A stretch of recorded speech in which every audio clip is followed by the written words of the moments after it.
देखो, कल हम लोग इस बात पे चर्चा कर रहे थे कि आपके घर में जो सोना है, हमारे घर में जो स्वर्ण है वो ईमानदारी पूर्वक धन का है, तो इसमें ईश्वर का वास है। लेकिन यदि स्वर्ण आपके गलत ढंग से आएंगे तो उसमें फिर कलयुग जी का निवास हो जाएगा। राजा परीक्षित चले हैं शिकार करने, जेठ की दोपहरी है, ऋषि बैठे हुए हैं, जाके प्रार्थना की, मुनिवर जोरों की प्यास लगी है, थोड़ा सा जल मिल जाता। ऋषि ध्यान में है, और ध्यान का मतलब है कि बाहरी वस्तु व्यक्ति का भान न रहे, अपने शरीर का भी भान न रहे तो ध्यान। ऋषि ने सुनी नहीं बात, पुनः एक बार निवेदन किया, फिर नहीं सुने तो कलयुग ने मति घुमाई, हो न हो कोई ढोगी बाबा है। अब भागवत कहती है कि मृतक सर्प को देखा, उठा के गले में डाला और चले गए। अब ध्यान देंगे, किसी ऋषि के आश्रम में सर्प कहां से आया? आता भी तो जिंदा आता, मरा कहां से आया? व्यास जी बड़ी सुंदर सिद्धांत, एक बड़ी अच्छी बात महर्षि व्यास यहाँ पे बताना चाहते हैं हम सभी को इस प्रसंग के माध्यम से, कि वास्तव में सर्प का मतलब क्या है। हमारे यहाँ सर्प काल को कहा जाता है, काल का प्रतीक है सर्प। भागवत में जो श्राप भी दिया गया, इसीलिए दिया गया कि सर्प काटे। ऋषि ये कहते, ऋषि के पुत्र श्रृंगी जी ने जब श्राप दिया तो ऐसा भी कह सकते थे कि जिसने मेरे पिता के गले में सर्प डाला है, 7वें दिन उसको बिच्छू डसे और मर जाए, तो भी मर जाते। निशान जाए देव, निशान हो देव ऋषि वाणी। लेकिन सर्प माना काल का प्रतीक। तो व्यास जी बताना चाहते हैं कि ऋषि के आश्रम में मृतक सर्प को देखा राजा परीक्षित ने और गले में डाला। तो सर्प मृतक कहां से आया साहब? काल की दाल हर जगह तो गलती है, लेकिन काल उनका बाल बाका नहीं कर पाता जो महाकाल के ध्यान में बैठे। यानी ये संकेत है कि जो ईश्वर के ध्यान में बैठा है उसका काल बाल बाका नहीं कर सकता। वहां काल उसको मारने जाए तो खुद ही मर जाएगा। इसीलिए हमारे यहाँ अष्ट चिरंजीवियों का नाम आता है। आप यदि भगवान के ध्यान में हैं तो काल भी आपका बाल बाका न कर सके। इसीलिए सर्प को मृतक दिखा दिया गया। कहां डाला था सर्प को? गले में। काल कहां है? गले में है हमारे। आप जरा अपने दिन का नाम याद कीजिए। हमारे यहाँ जो हफ्ते में 7 दिन है, कितना सुंदर ढंग से नाम रखा गया है। आज कौन सा दिन है? बृहस्पतिवार। कल क्या है? शुक्रवार। परसों शनिवार, नरसों रविवार, तरसों सोमवार। अब दिन का, हर दिन का नाम देखिए। इस दिन में एक बात कॉमन है, क्या? वार। रविवार, सोमवार, मंगलवार, बुधवार, गुरुवार, शुक्रवार, शनिवार, अर्थात हर दिन हो रहा है काल का वार। वार माने एक दिन में कोई नहीं मरता, हम प्रतिदिन थोड़े थोड़े मर रहे हैं। काल का वार हो रहा है ना, पता न कौन सा आखिरी वार। अजब ज्ञान है हम लोगों के पास। कोई मर गया, बोले फलाने मर गए, तो आज मरे क्या? वो जिस दिन जन्मे उसी दिन से वार हो रहा था। रविवार, सोमवार, मंगलवार। आज कौन सा दिन है? आज एक वार और हुआ हमारे सिर पे। तो गले में सर्प का मतलब है कि प्रतिदिन काल का वार हो रहा है, लेकिन जो महाकाल के ध्यान में है, काल उसके गले में जाके स्वयं मर जाता है, उसे मार नहीं पाता। इसीलिए सर्प को मृतक दिखाया गया है। ये कारण है। बात समझ में आ रही है आपको? एक काल का वार हर रोज हो रहा है। हम मरते, हम कब? अच्छा, आप जी रहे हो कि मर रहे हो? हाँ, उल्टा ज्ञान है ना। हम मर रहे हैं तो हमको कोई पूछे क्या हाल है, बेल महा जिए थे? नहीं, आप जी रहे हो कि मर रहे हो? मर रहे हो। जिस दिन पूरा मरेंगे उस दिन दुनिया वालों को खबर होती फलाने मर गए। अरे बेवकूफ आदमी, वो तो जिस दिन जन्मा उस दिन से मरना शुरू। आप घर से चले थे, है ना, आधे घंटे 15 मिनट पहले, लेकिन जब यहाँ पहुंचे तो हमको लगा आप आ गए। तो अभी आए कि 15 मिनट पहले से चले थे? हम 15 मिनट पहले से चले थे, यहाँ पहुंचे तो यहाँ को लगा फलाने आ गए, लेकिन आ तो रहे आज 15 मिनट पहले से ही ना भाई। ऐसे ही आज मरे तो लगता है मर गए, नहीं, जिस दिन जन्मे उस दिन से मर रहे थे। पूरा मरे तब समझ में आया। आप यहाँ पहुंच गए तो लगा आप आ गए, लेकिन आप चले तो 20 मिनट पहले से। अब सोचो हम लोग जी रहे हैं कि मर रहे हैं? मर रहे हैं। अब मरने वाले व्यक्ति को गोलगप्पा खाना चाहिए कि भगवान नाम जपना चाहिए? लेकिन ये पता ही नहीं कि हम मर रहे हैं। इसलिए हम सोच रहे हैं कि हम जी रहे हैं, तो जी रहे हैं तो चाउमीन खा लो, गोलगप्पे खा लो, और क्या होता है, पिज्जा बर्गर। हम जी रहे हैं ऐसे हमारी बुद्धि में बेवकूफों ने भर दिया है। अब आप स्वयं सोचो, आप जी रहे हो कि मर रहे हो? मरने वाले व्यक्ति को लड़ना चाहिए? मरने वाले व्यक्ति को लड़ना चाहिए क्या? तो लड़ते क्यों हो? क्योंकि बुद्धि में है कि हम जी रहे, हमार खेतवा, हमार घरवा, हमार दुकनिया हो। जेठानी देवरानी जो लड़ रही हैं, उनको खाली ये बात समझा जाए कि बहिनी मरत हो, आप मर रहे, तो लड़ाई बंद। मरने वाला व्यक्ति लड़ता है क्या? जिसको 7 दिन में फांसी होनी वो झगड़ा करेगा? जिसको 7 दिन में फांसी होनी, जेलर उससे पूछे कि भैया कौन सी जगह पे पिकनिक मनाने जाओ, तो कहेगा कि हम जाएंगे नैनीताल? नहीं कहेगा भाई। हम मर रहे हैं और ज्ञान उल्टा है। अच्छा, कारण क्या है? भगवान ने क्या सुंदर व्यवस्था बनाई है। आप और हम जब जन्मे तो 350 हड्डियां थी, बड़े हो गए तो 206। साइंस पढ़ते हो कि नहीं? आ गई ना बात समझ में? हाँ, न तो हम बोल रहे, लोग सोच रहे क्या पता सही भी है कि नहीं। जन्मे तो कितनी हड्डियां? 350। बड़े हो गए तो कितनी? 206। यही नियम है, पढ़ लेना भी है घर जाके। तो अब आप छोटे से जन्मे तो बड़े कैसे? क्या सुंदर व्यवस्था है देखो ठाकुर जी की। हमारी 350 हड्डियों को एक पे एक करके छोटा बना के भेज दिया हमको, तो हम बड़े कैसे? जो एक पे एक हड्डियां थी 350, वही हड्डियां एक दूसरे से जुड़ती गई और हम हो गए बड़े, और हो गई छोटी। जुड़ी तो कम होगी ना भाई, तो हो गई 206 और हम हो गए बड़े, हम लंबे हो गए ना। तो आप समझिए हम बड़े कैसे होते हैं? हमारे पास पहले से ठाकुर जी ने भेज के रखा है वो सारी हड्डियों को, और हड्डियां आपस में एक पे एक थी, अब धीरे धीरे एक दूसरे से जुड़ती गई और लंबे होते गए। ऐसे तो बढ़ते हैं, ये कारण है लंबे होने का। ऐसा नहीं कि अलग से कुछ आप भोजन किए और भोजन करने से बड़े हो गए।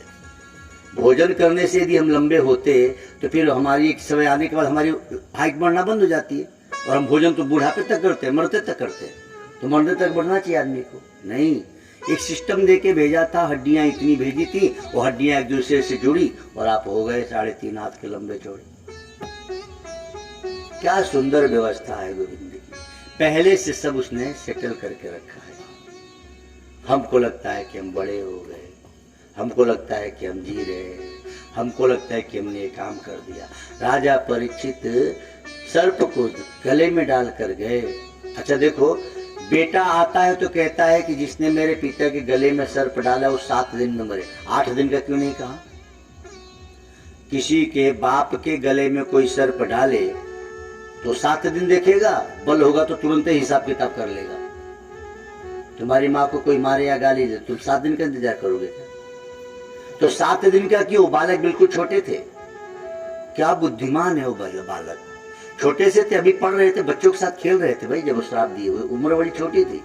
तो श्राप देते समय कितना छोटे बच्चे ने बुद्धिमानी रखी है कि 7 दिन में सबको मरना है, वो हिंदू हो कि मुसलमान हो, अमीर हो कि गरीब हो। कितने दिन में मरने वाले हो? 7 दिन में। सब 7 दिन में मरने वाले हैं। हर रोज काल का वार हो रहा है और मरने वाले हैं सब 7 दिन में ही। अच्छा, मरेंगे कैसे? तो काल से, इसलिए सर्प का श्राप दिया। सबको 7 दिन में ही मरना है। कौन सा महीना होगा, कौन सा सन होगा, कौन सी तारीख होगी पता नहीं, लेकिन इतना तो पता है कि जब मरोगे तो गुरुवार होगा, नहीं तो शुक्रवार, नहीं तो शनिवार, नहीं तो सोमवार, रविवार, मंगलवार, ये 7 ही दिन होते हैं। 8वां दिन तुम्हारे लिए थोड़ी बनेगा। 7 दिन में मरना है। तो 7 दिन में मरना है तो हरि नाम जपना है कि लड़ना है? लेकिन फिर भी माला दो तो लोग के जपते कहाँ? रिमोट दे दो तो कई चैनल चेंज कर लेंगे, लेकिन माला दे दो तो हरि नाम जपने का समय नहीं। मोबाइल दे दो तो पता ना कितने डिजाइन का मुंह बना के सेल्फी लेते। आदमी बहुत इधर उधर का मुंह बना रहा है, समझो फोटो ले रहा है। आजकल ये भी एक नियम है। हाँ, एक बूढ़ी माँ ने अपने बेटे को फोन किया, बेटा रहता था मुंबई, बड़ी घबराई हुई थी। तो बेटे ने कहा माँ बड़ी परेशान है, बात क्या? बोले तेरी दुल्हन को कुछ हो गया, बड़ा मुंह अजीब अजीब बना रही है। तो बेटे ने कहा मैया चिंता जिन करो, सेल्फी ले रही होगी। अब वो सेल्फी ले रही थी, सासू घबराई कि भैया इसके मुंह को क्या हो गया। हद है लोगों। भागवत की एक कथा कहती है 7 दिन में ही सबको मरना है। तो जब 7 दिन में ही मरना है तो जो कार्य परीक्षित जी ने किया वो हम भी कर ले। जिनको लगता है कि हम नहीं मरेंगे, कथा उनके लिए नहीं, भागवत उनके लिए है ही नहीं। भागवत उनके लिए जिनको लगता है कि एक दिन हम मरेंगे। जो बेचारे रावण के भतीजे हैं कि भाई हम तो कभी नहीं मरेंगे, हम तो आए तो जाएंगे ही नहीं, वो भागवत की सुने भाई। कथा कहती है कि जैसे ही राजा परीक्षित को यह संज्ञान हुआ कि मुझे 7 दिन में मरने का श्राप मिला है, देखो इसीलिए हम कह रहे हैं प्रकृति सब कुछ अपने आप कर रही है, आप आनंद में रहिए। राजा परीक्षित दुखी नहीं हुए। घर भर के लोग घबराए, पत्नी घबराई, बच्चे घबराए, परीक्षित नहीं घबराए। तो जन्मेजय ने पूछा आपको दुख नहीं हो रहा है? परीक्षित ने कहा दुख किस बात का? दुनिया का मैं सबसे सौभाग्यशाली व्यक्ति हूँ, मुझे पता तो है कि मैं 7 दिन में मरूंगा। अब मुझे पता है कि मैं कल नहीं मर सकता, परसों नहीं मर सकता, जब मरूंगा तो 7वें दिन मरूंगा। अच्छा सच भी है। देखिए राजा परीक्षित का भाग्य देखिए, 7वें दिन तक्षक जैसे गए श्राप उनको मिला तो उनको एक कन्फर्म हो गया कि मैं कल नहीं मर सकता, कुछ भी हो जाए, परसों नहीं, जब मरूंगा तो 7वें दिन मरूंगा। हम लोग को एक ऐसा कन्फर्म है आप नहीं। राजा परीक्षित ने तुरंत राजपाट जन्मेजय को सौंपा और गंगा तट पे आके बैठ गए। यानी राजा परीक्षित जी की श्रीमद् भागवत की कथा सिखा रही है कि आप और हम भी राजपाट सौंपना मतलब हृदय में न रखो। मकान में आप रहते हैं अच्छी बात है, लेकिन मकान में आप रहे तब तक तो सुकून। मकान आप में घुस गई है तो आपको दुख होगा। हम गाड़ी से चलते अच्छी बात, लेकिन गाड़ी से हम कम चलते, गाड़ी हम में ज्यादा चलती है। हाँ, आप मकान में उतना नहीं रहते जितना मकान आप में रहता। घर मेरा है, तुमको पता नहीं मेरे पास कितनी मकान है, कितनी दुकान है। अभी दुकान हम में आ गई तो परेशानी तो बढ़ेगी ना भाई। हम दुकान चलाएं ठीक, लेकिन दुकान ही हमको चला रही है, बुद्धि में घुस गई है। ये मेरी मकान, ये मेरी दुकान, ये मेरा फलाना ढिंगड़ा, ये दुख का कारण है। जिस दिन ये निकल जाए बस ईश्वर ही रह जाए। हृदय से अर्जुन तिष्ठति, हृदय में रखना था भगवान को। हृदय में रहते तो भगवान है। हमने रख लिया मकान को, हमने रख लिया मित्र को, हमने रख लिया है दुश्मन को। जिस हृदय में गुरु और गोविंद होने चाहिए उस हृदय में मित्र और दुश्मन रहने लगे, उस हृदय में मकान और दुकान रहने लगी। ये दुख का कारण है। तो आप मकान में रहें, लेकिन ये मानिए कि पहले नहीं था और बाद में नहीं रहेगा। ये शरीर एक दिन इस मकान को छोड़ के जाएगा। एक दिन ऐसा भी आएगा कि जो इस शरीर को हाथ लगाएगा और नहाने के बाद ही मकान में प्रवेश पाएगा। मकान बनाए हम और हमारे मरने के बाद हमारे ही बेटे चिता जला के आते तो पहले नहाते, हाथ पैर धोते, तब मकान में जाते। वाह रे दुनिया वालों, क्या सुंदर नियम बनाए। मकान बनाया हमने, जिंदगी भर तो जी तोड़ मेहनत के मकान बनाए, और मरने के बाद क्या नियम बनाया? बोले इसका वो मटका ले जाके कहीं पीपल पे टांग दो, वही बाहर ही रखो, आपको घर में एंट्री नहीं। जिस मकान के लिए तुमने परमात्मा का त्याग कर दिया था, आज तुम्हारी छोटी सी हंडी किसी पीपल पे टंगी है। अब दुनिया वाले कमाल है, रोज सुबह नहावा के जाकर तुमको वही जल दे के आते कि भैया यही रहो, यही जल ले लो, घर नहीं आना। जिस घर के लिए तुमने ईश्वर का त्याग कर दिया, आज तुम्हारी एक छोटी सी हंडी भी पीपल पे टंगी है, घर में नहीं ले जा सकते। वाह क्या दुनिया वाले हैं। आपकी अंत्येष्टि 13 जिस दिन होती है, पूरे गांव को द्वार पर बुला के खिलाया जाता है, लेकिन आपके लिए जब सब लोग खा लेते हो तो रात्रि में आखिरी में थोड़ा सा रख के और ले जाके गांव के बाहर छोड़ के आया जाता। बोले पीछे ना देखना। हाय रे हाय, क्या हालत होती है हम लोग की। सोचो, जिसकी क्रिया थी पूरे गांव को जिसमें भोजन कराया गया, उसको जब भोजन देना होता है तो 3-4 लोग जाते हैं। हाँ, जैसे लगता है कि सच में कोई आत्मा मिल जाएगी, लाठी उठी लेके, टार्च लेके, लोहा लक्कड़ लेके, कुछ मंत्र वंत्र की जानकारी हो, और सब डरते थे। पीछे ना देखना भैया, जल्दी से हंडी मंडी रख, पूरी पूरी जो भी इसमें भाग, पीछे चल, आए। क्या हम लोगों की गति होनी है सोचो। इसीलिए भागवत से जरूरी है कि आप को ये समझ में आ जाए कि वास्तव में दुनिया वाले कितने स्वार्थी हैं।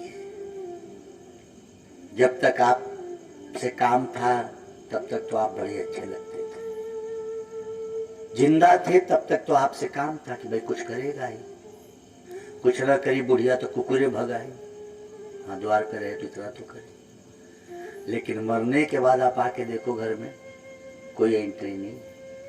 तो आप अपनी बुढ़िया को नहीं आने दे रही हो तो तुम्हारी बहू क्या तुमको आने देगी।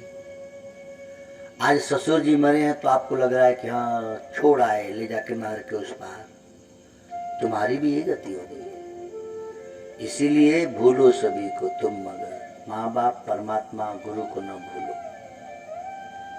राजा परिचित बुद्धिमान है, लोग आखिरी में उनको छोड़कर आते गंगा तट पर, उससे पहले ही राजपाट छोड़ के गंगा तट के किनारे आके बैठ गए।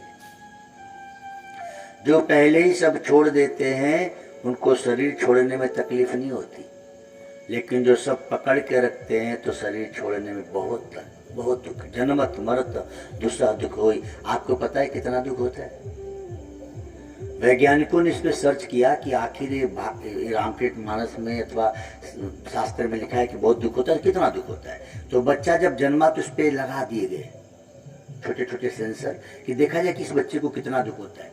और वैज्ञानिकों ने शोध करके पता लगाया कि जब बेटा जन्म लेता है, छोटे से जब हम बिल्कुल इतने छोटे थे, बच्चा जब जन्म लेता है कितना दुख होता है। आपके जीते जी आपके शरीर के चमड़े निकाल दिए जाए तो जितना आपको कष्ट होता है उतना कष्ट होता है जब आप जन्म लेते हो। सोचिए, कल्पना करके सोचो या कभी निचोड़ के देख लो। आपके जीते जी आपके शरीर के चमड़े निकाले जाए बिना आपको बेहोश किए तो जितना कष्ट होता है उतना कष्ट होता है जब माँ के गर्भ से बालक जन्म लेता है। उतना कष्ट होता है जब ये शरीर छूटने लगती है। लेकिन हम और आप इसका परवाह नहीं करते। 200 करोड़ वर्ष जब बीतते हैं तो मनुष्य का जन्म मिलता है। इतना आसान नहीं है। शास्त्रों का कहना है कि आपका जन्म जो 84 लाख योनि हम लोग कहते हैं ना, लगभग 200 करोड़ वर्ष बाद मनुष्य जन्म मिला। और इस जन्म को हम कहाँ खपा दिए? डॉक्टर, इंजीनियर और मास्टर बन गए। अच्छा, बन भी गए तो 60 साल बाद रिटायर हो जाओगे। 60 साल के बाद रिटायर होगा। 60 साल भी सुख नहीं है, दूसरे की डांट सुनते सुनते काम बनेगा। मास्टर हो तो डर है कि बीसी साहब ना आ जाए, बीएसए को डर है कि डीएम साहब ना आ जाए, डीएम साहब को डर है कि कोई मंत्री जी ना आ जाए, मंत्री को डर है कि मुख्यमंत्री जी ना आ जाए, मुख्यमंत्री को डर है कि प्रधानमंत्री जी ना आ जाए, और प्रधानमंत्री जी को डर है कि अगली बार चुनाव ना हार जाए। ये डर डर के सब जी रहे हैं। 200 करोड़ वर्ष बाद जो ये तन मिला था, ईश्वर को भजन करके मुक्त होने का मौका मिला था, उसे कहां गंवा दिया? बनने में। अच्छा, वो बनने में जो बिगड़ना तय है, ऐसा कोई पद बता दो जिसको पाने के बाद रिटायरमेंट नहीं है सिवाय ईश्वर के। तुलसीदास जी रिटायर होंगे कभी? तुलसीदास जी को धरती से गए लगभग 400-600 बरस हो गए। 2016 में 33 में रामचरितमानस पूरी हुई थी, तो 400 बरस हो गए। 400 मान के लेके चलिए इधर से 10-20 बरस। तो गोस्वामी तुलसीदास जी महाराज, सूरदास जी, माता मीरा जी, इनके सिवा कोई उस जमाने के नेता का नाम बता दो जिसको आज तक हम लोग जानते हो। कोई ऐसे राजा का नाम बताइए जो उसको हम लोग इतना आदर से मानते हो। ये ऐसा पद है जो कभी रद्द नहीं होता। बाकी तो सब हम कुछ ऐसा कर जाएं जिसे करने के बाद कुछ कार्य बाकी न रह जाए, तो वह है ईश्वर की प्राप्ति। और ईश्वर की प्राप्ति होती है सत्संग से और गुरु भक्ति से। फिर से प्रार्थना है कि आपको हमको ये ध्यान देना है कि अति दुर्लभ है। दुर्लभो मानुष्यो देहो देहि नाम क्षण भंगुरः। बड़ा दुर्लभ। तो इस दुर्लभ तन को गंवा के आप क्या पाना चाहते हैं? क्या बनना चाहते हैं? जिसको बनने के बाद भी बिगड़ना तय। तुम जरा आप सोच के देखो ना, कितने प्रधानमंत्री आए और चले गए, कितने राष्ट्रपति आए और चले गए, उनको कोई नहीं जानता। जिस अमेरिका के कई राष्ट्रपति आए और गए उनको कोई जानता नहीं, लेकिन यीशु को सब जानते हैं। क्यों? वो लोग गद्दी पर व्हाइट हाउस में रहे तो उनको नहीं जानते, और जो ईश्वर के लिए किले खा के मर गए उसको जानते हैं। कितने लोग मेवाड़ के राजा बने और मर गए, उनको कोई नहीं जानता, लेकिन कृष्ण के नाम पर जिसने विष पान किया उस मीरा को हम जानते हैं। अयोध्या में कितने राजा आए और गए, शायद इतिहास पढ़े तो नाम मिल जाए, लेकिन जितना नाम राजा रामचंद्र का है कोई जानता है क्या? क्यों? क्योंकि राम राज्य कम किए और वनवास ज्यादा किए। राम ने वो किया जो हमारे लिए हितकर था। तो आप और हम भी थोड़ा सा सुख पाने के लिए यदि पढ़ाई करते हैं, अथवा कुछ पाना चाहते हैं, तो समझो सौदा घाटे का। थोड़ा दिन के लिए आपको लगेगा कि बड़ा फायदे में हमने, हमें बन गए, हम वो बन गए, लेकिन आखिर क्या? आखिर में क्या?